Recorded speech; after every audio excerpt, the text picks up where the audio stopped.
don't like that. Hi, YouTube. Hello.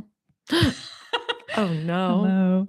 Hello. Hi. We're doing this on a Saturday. This is not rich. No. But, more hair. I was just about to say that. All right. We shall start. Is he ready? Is you ready? No. Okay. But that's just par for the course. All right. Let's do this little countdown.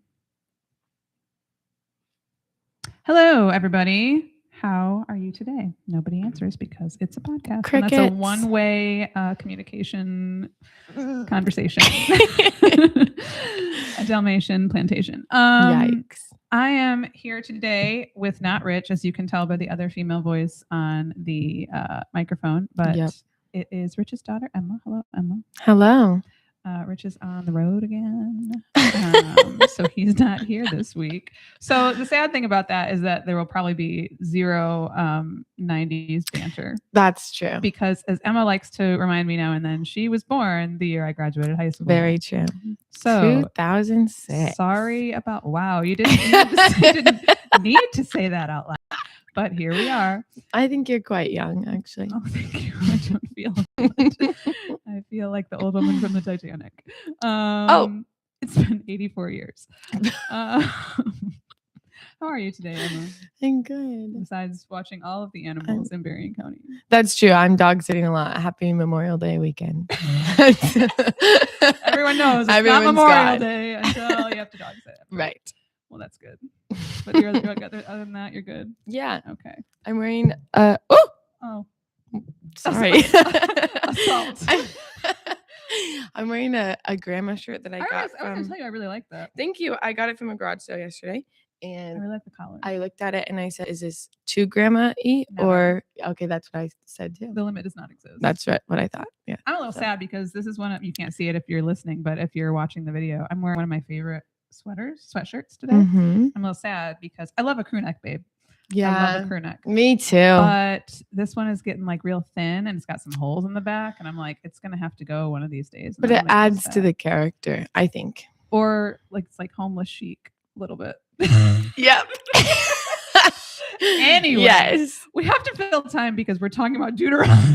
That's so true. See, I was telling Emma earlier, like, I hope you talk a lot because I usually just ask a question or make a comment and then Rich goes, right. Which is fantastic because I also learn a lot. I have some of his genes, but I don't know about that one. The talking? Well, we'll see. We'll see. He would say otherwise. I'm sorry, listeners. I think I have to move this. Oh, that's fine. You good? Don't knock over your soda. That would be disaster. Put that away. Yeah. So, but I think it's often good because I'll learn a lot more sitting here listening to him in this like kind of casual format than I don't want to say than the sermon, but it's different. You learn different things. And that's why you should listen to the podcast. Amen. But I think we'll also learn from each other. That's so true.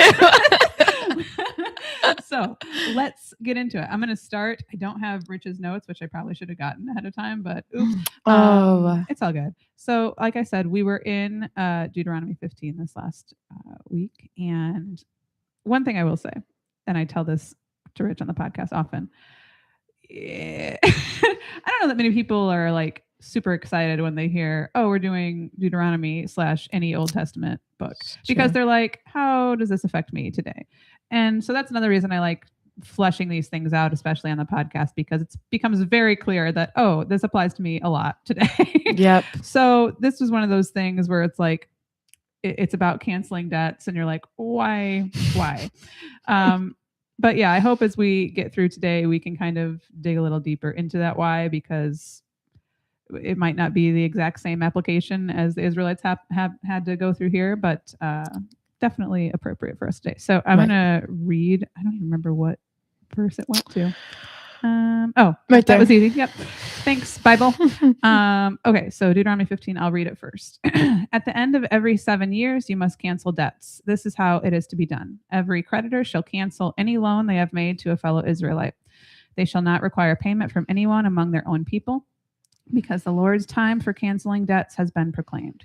You may require payment from a foreigner, but you must cancel any debt your fellow Israelite owes you. However, there need be no poor people among you, for in the land the Lord your God is giving you to possess as your inheritance, he will richly bless you. If only you fully obey the Lord your God and are careful to follow all these commands I am giving you today. For the Lord your God will bless you as he has promised, and you will lend to many nations, but will borrow from none. You will rule over many nations, but none will rule over you. If anyone is poor among your fellow Israelites in the towns of the land of the Lord your God is giving you, do not be hard-hearted or tight-fisted toward them. Rather, be open-handed and freely lend them whatever they need. Be careful not to harbor this wicked thought. The 7th year, the year for canceling debts, is near, so that you do not show ill will toward the needy among your fellow Israelites and give them nothing.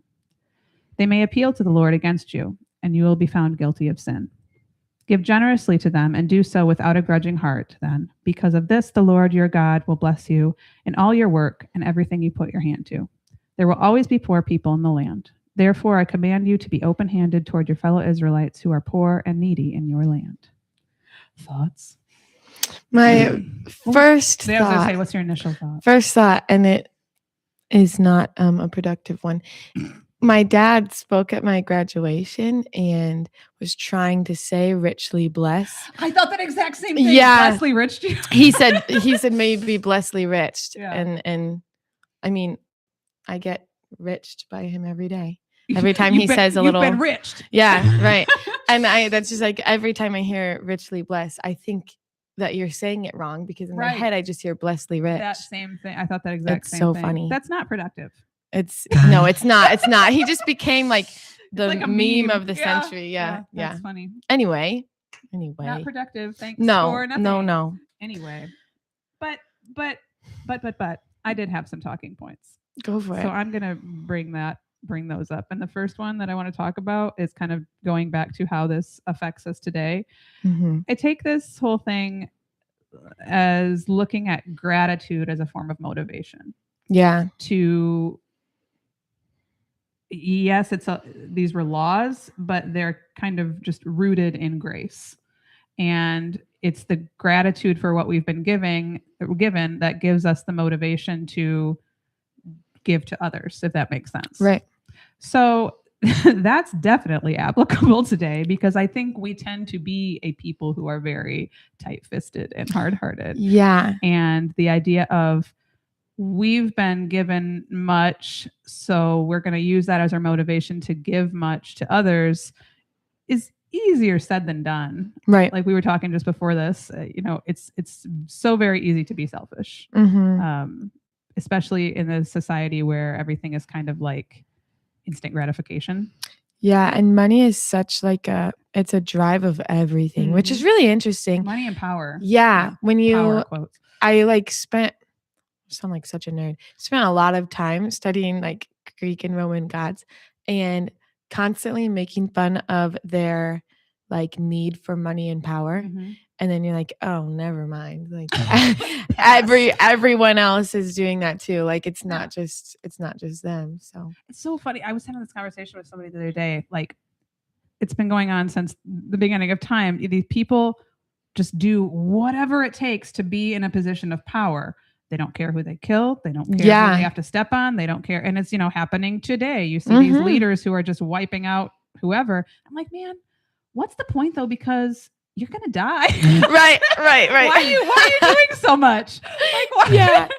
I don't understand that. Like, eventually this is going to it's all going to end. But for you. I think it's also like the idea of when you don't know what's behind death and like this is all there is for you. Right. It's just kind of like, I got to do this all before I die instead of, it's just wild. And maybe that is because, I don't think that way. I think that way about the devil. I'm like, the devil already knows what's going to happen. So what are you even doing, man?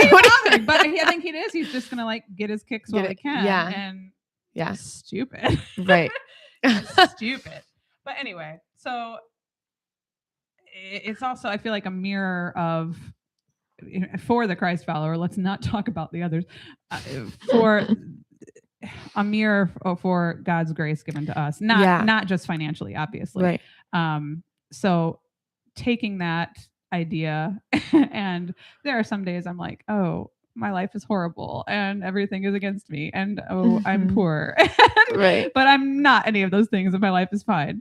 And so yeah, using that gratitude and kind of stepping into each day with a grateful heart is definitely a motivating factor in wanting to give to other people, and not just financially, but helping a friend. I'm sure you're being paid, but helping people out, with dog sitting, or whatever else. You could be like, no, I'm not doing it. I also think part of the motivation, the memory verse that he used is really helpful for this, because I don't think about it that much, because we always are like, you don't earn your grace by works and things like that. But in Matthew, I can't remember what is the memory verse this week. It was Matthew 6. I think it's Matthew 6:11, I think.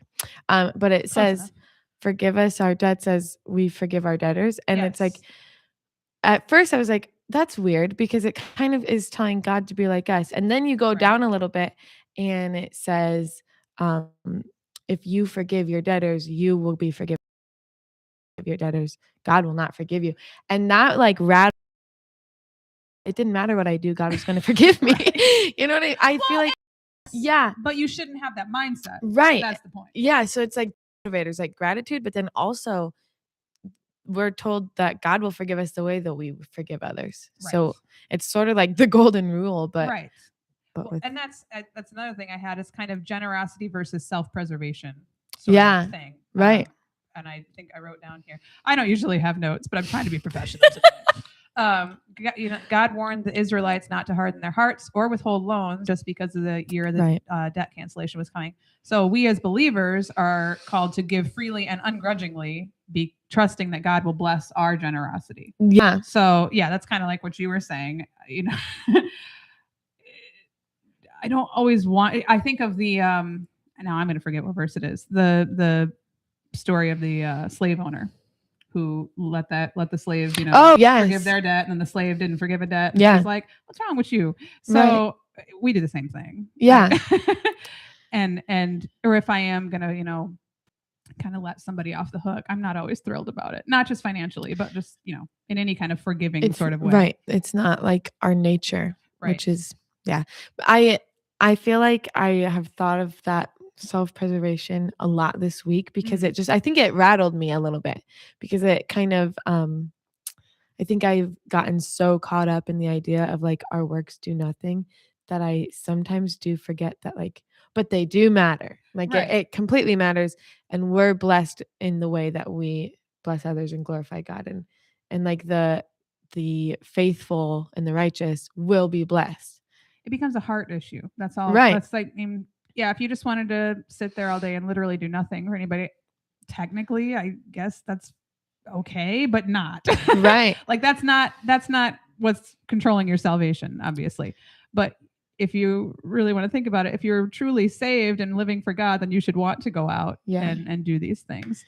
Yeah. At some point, probably in Romans, it's a great book.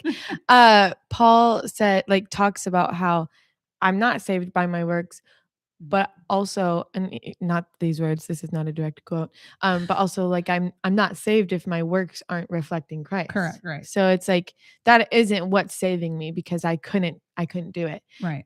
But because I'm saved, I want to do it. Yeah. And so the whole idea of self-preservation, it's hard, because it's like, that's not why I'm doing it.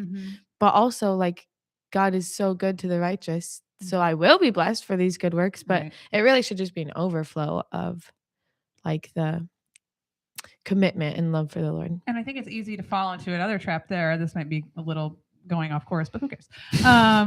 It's easy to fall into the trap of doing those things, thinking that we're, doing them in the name of Jesus, but we really want accolades, or we feel good when we do something. And so it becomes more of a fleshy thing. Yeah. And it's a really easy thing to fall into. Like, oh, I paid for this guy's groceries, or I did whatever, look at me. And you can say, oh, whatever you want, but it becomes kind of a thing that inflates your own ego. Yeah. Yeah. And we're I think it's easy to start trying to make deals with God and to be like, okay, I really want this, so I'm going to do this really good thing for you. Right. In hopes that you bless me right back. And it's like, well, there's plenty of like old stereotypes, but like you pray like, I'll never do this again if you just do that. Right. But we do that for sure. Or if you bless me this way, I'll go to church every week or whatever. Well, and at the same time, like you see, like Martin Luther, and because he was stuck in that storm and he told the Lord he'd commit his life to him if he saved him, and he did save him. So it's like, it's interesting, and not, Martin Luther's not in the Bible, you guys. So he was a real guy. Right. But it's just it's a hard balance that I don't know if anyone's totally got it figured out. Oh, I don't think really. No. Because I mess up all the time. Yeah. Because I still think it really is a little confusing to me, the whole idea of like the Lord will forgive you the way you forgive others. But don't let that be your motivation. Let it be a different motivation to forgive others. But still, it's going to happen. It's confusing. It's weird. For sure. It is confusing. And yeah, I do that all the time. I enjoy doing things for other people. Right. Big or small. But then I'm like, why do I enjoy this? Is it for me? Or is it like a little self-reflection never hurt anybody? Yeah. So, yeah. Right. I think we all need to be more mindful of that. But, it's all in the heart posture. Right. Exactly. Speaking of doing things and helping people out. Another thing that kind of stuck out to me in this passage, and I'm emulating your dad here because I used alliteration. Oh, the paradox of poverty. Oh, snaps to that. Thanks, pal. So I don't even remember where I was in, but at some point Moses is saying in this passage that there'll be no poor among you if you do all this. Yeah. Stuff. And at the end, he's like, the poor is always going to be there. And I'm like, wait a minute. Yeah. And Jesus always said, you'll always have the poor. And so, like, you're saying two different things here in the same little verbiage. And what are we talking about, Moses? So, what was your? I'll give my 2 cents on that. But what's your opinion on that? I had the same thought originally when Dad was reading it. I was like, what the heck? That doesn't okay. And then going back and seeing that really Moses is saying there should be no poor. Like, there's no reason to have any poor people, and like you see it in the world, but unfortunately our selfish flesh will never ever go away. And so then that's what's also interesting. I immediately thought of how, and I've even been there too, where it's really easy sometimes for people to get hard hearts towards like homeless people, because like, get a job. And it's like, that's easy to think about, but we're called to a totally different mindset where it's like, okay, this shouldn't be a thing in our world. It shouldn't exist. But God says people who love me should then go and love the poor the way that I do. Right. And so I do that all the time. Like, I'll see somebody like holding up a sign or something, and they're like, I have a family at home. And my instinct is to be like, no, you don't. You just, Yeah. Or you see a homeless person, you're like, oh, you've been wired to think, oh, they're just gonna buy drugs or whatever else. So you don't give, and you're actually going beyond one step beyond that, and you're just straight up judging them without literally knowing anything. Yeah. So yeah, that's a complicated thing too, because frankly, if they're going to go and spend money or do whatever, or they're lying about having a family, I guess that's on them. It shouldn't be my prejudice or whatever you want to call it that holds me back from giving the way I should, Yeah. Yeah. I thought it was just interesting that he says, like, go and love them, even though they shouldn't exist. Like, go and love them. Because sometimes, a lot of the time, people are getting themselves into that situation through sins. Through also, obviously, I mean, people get rich through sin, all sorts of things. Big time. But a lot of the time, it's like, okay, it's their fault that they did it, and God doesn't say let them, stay in their sin. It says go and love them and help them, because we all do that. We all get into trouble because of our sins. Just some people get into different trouble. Yeah. Right. And it could be you or me at any given time. So yeah, I kind of had the same thought though about it's the human condition that we're always going to have the poor. Yeah. But as Christ followers, I think it's also saying, because you're always going to have the poor because of sin, you're always going to have to help the poor. Yeah. Be there for people who need it, or not even the poor, but just, a friend who needs a little bit of help, or a hand up, or, a little bit of money, and don't be don't be stingy about it. So right. Well, and even in that sense, like if you think back to the whole reason that Christ died on the cross is we were the poor. And so like by law at that time, we should have been dying on the cross. Right. But instead, and like it was not at all Jesus's fault, just like it's not our fault that these people are poor. But it's not at all Jesus's fault. And then he still went and did it for us. So it's like, it's just, we're exactly like them. If we're not showing that grace, then how can we claim to be Christ followers? You know? Right. I think of, this is random, but when I was in middle school and high school, I worked at the pizza place downtown. It was Graziano's. And for like a few summers, they brought in an ice cream cooler, and we served ice cream. And oh no, the weather. Oh no, not the weather. And so for a few summers we served ice cream, and at one point they were making like these giant chocolate chip cookies, and we were selling these giant chocolate chip cookie sundaes, and they were enormous, and they came in like these big styrofoam containers. Sounds delightful. It was fantastic. And so when Rich was the guy who owned it, I loved him, R.I.P. He was showing me how to make these sundaes and like how he wanted them made every time. And so you cut the cookie in half, you stick it in there, and you put your ice cream and whatever. And then you go over to the hot fudge container, and he was showing me, I remember this very vividly. He was scooping out, and I think to this day, this is why whenever I order a hot fudge sundae, I order extra hot fudge. Do they ever give me extra fudge? No, but you sure want to charge me 50 cents for it. Right. Anyway, anyway, back to the story. So he's pouring hot fudge on it, and he looks at me and he goes, "And don't be stingy."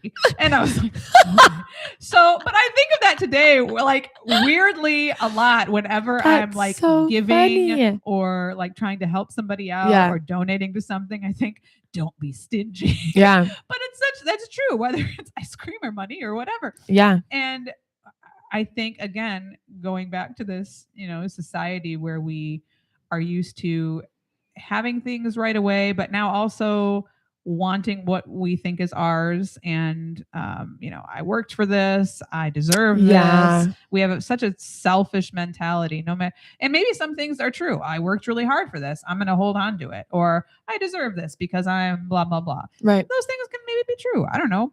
But I think we've locked on to just this sense of self so much, and it causes us to be stingy in like every area of life. Yeah. I think that like society in general, and just like general human nature is very, no one else is going to help me, so I'm going to help myself. And that's kind of, it's very, it's the 250th birthday of the country. And that's, I think, a very kind of American way of looking at things too, like pull yourself up by your bootstraps, be independent. I can do it.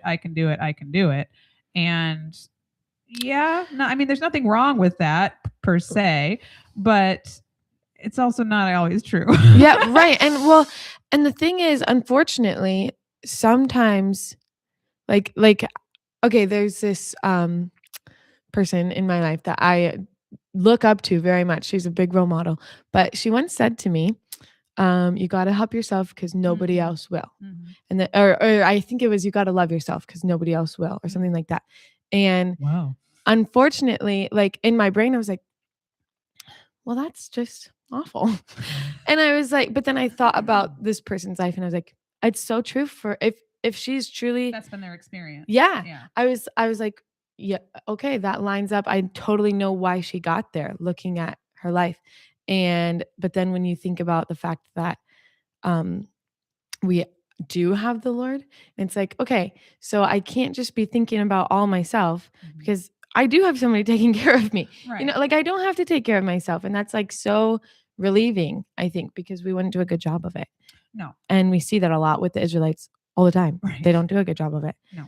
And it's a fine line because, as the saying goes, you can't pour from an empty cup.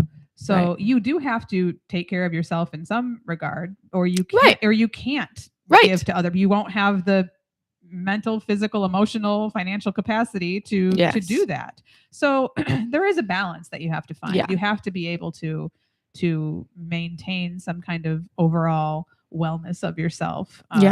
before you can help other people. That's why they, on planes, if they always say put your oxygen mask on first before you put it on somebody else. Right. It's kind of that metaphor for life. So you do have to take care of yourself a little bit.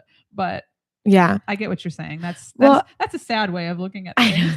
I know. And I think it even going back to this passage in Deuteronomy, like the whole idea of forgiving debts, it really does get you up in arms when everybody is owing somebody something. So it's like, I can't give you this because they want this from me. So I have to take care of myself. I have to hold it myself. And the Lord just says, open your hands, give it to them, and trust that I'm going to provide for you. Don't be stingy. Don't be stingy. Give them the hot fudge, Don't wait. Like, I loved how it's funny how God just covers everything. Truly. I'm not looking at the passage right now, but he says, don't be trying to pull a fast one and like wait till the last year. I think that's so funny. Right. I actually like almost laughed. I think that's so funny. He's like, by the way, I know how you think. Yes. don't play that way. Because that's what we all do too. And it's like, oh shoot, like I think I can get away with something here, or I think I can, find a loophole to not, it's just like another example of the Lord talking to the Israelites like a toddler. Right. Because so often, like when you're with children, you're like, okay, and don't do this because I know you're gonna, because you've done it so many times. Like that. And they'll be like, well, you didn't say I couldn't do that. So yes, God's got it all covered down to the detail. That's really funny. Because we all are just kind of toddlers. Yes. And we're all just those stinking Israelites that we make fun of so much. And I like the way you said that. It's funny how God covers everything. Like he just I got really the details, babe. Yeah. You're not pulling a fast one on anybody. No. Yeah. Because that again, like it goes to the heart posture of like, okay, I'm gonna forgive the debts, but in my heart, like the debt has to be paid before I can forgive it. Right. Yeah. And he knows the Israelites at this point because they've messed up so many times. He's like, so many times. What y'all are gonna do? But like you said, it's we can criticize now, but we would have done the same thing. Yeah. We do. Right. Fact. Yeah. Over and over and over again. And God's like, listen, I know you. Yeah. You know that I know you. Yeah. I think it's so funny to think about like the Israelites and how similar we are, but also just like how much easier our lives are than them. Gosh. Because like our lives, when we're like, oh, we're like that, it's like they're the metaphor for our lives. They actually were trudging to the desert. We have indoor plumbing, babe. We'll be like, I feel like so often I'll be like going through something that's a little bit rough. Right. And I'll be like it's the end of the I'm world. like, this is my desert. Like this is me going through the wilderness. And it's like, and except for I'm not actually doing that. Somebody from Israel pops up and they're like, oh really? Oh, it is. Right. I recently extremely true. I saw a video of these girls and they were actually hiking through it was some biblical place. They were going they were hiking along and they're in the desert and they're like hot. They're in the red sand. It was crazy. And they were like, I just know Moses was so fed up because imagine like hiking all the way up on your own through this. And they're probably wearing like Hoka sneakers or whatever, not sandals. Right. And then coming back down and your people are worshiping a calf or whatever. And it's like really? Just like already so exhausted and worn down. Yeah. We've been eating the same thing. Right. Moses comes back and he's like, really? This is what we're doing. But yeah, that's probably why he lost his temper more than once. I feel you, Moses. I get it. I would have been the same way. I would have been worse. I think, it's impressive. Oh gosh. Well, we are going to stop there. Yeah. Before we get into other shenanigans. Yes. But Rich will be back next week. Oh, we have a guest speaker this week, so that's exciting. Very true. I forget his last name always. Caleb. Well, so here's what's funny. Like me too. He's probably going to watch this and he doesn't know who I am, but I know his brother from Lake Ann, Corbin. And so I always think Caleb's name is Corbin. Caleb Corbin. But they look really similar. And if he watches this, he'll say they don't probably. What's his last name though? I don't remember. So I always think, but then when I started remembering it was Caleb, I started saying Caleb Corbin. And that's not his last name. Dad just texted me. Well, Oh, give Caleb a real life mug. So Caleb, if you're watching, we'll give you a real life mug when you come on. Yep. Oh, tomorrow. Give you one tomorrow. We'll give you a real life mug tomorrow. I don't know your last name, but I'll give you a mug tomorrow. I did know it. Hold, please. This is quality content. I know. Yeah. Hold on. Where's my word? He's spoken at our church. Spoken? Is that the right word? I think he's spoken. Is. He has. Yes, it is. That just sounded weird. I felt like so attacked, and I was like, "Wait, I think I'm right." You are. He right. Has Robinson. I didn't know it. To be honest, anyway, I would not have gotten there. So, we will have guest speaker Caleb Robinson from East Point Bible Church in Peru, Indiana, tomorrow. Actually, since we're doing this podcast on a Saturday. Yeah. So you can find that sermon. It will be up on Facebook and YouTube and the podcast tomorrow, wherever you get your media. And thank you, Emma, for joining me today. Thanks for having me. Now go back to watching all your ups. But we will catch you guys next time, and Rich will be back next week for our traditional 90s banter. Oh dear. Okay. Bye. Bye. Oh, goodbye, YouTube. Oh, bye, YouTube. Yeah, Forget about you. Don't say anything bad.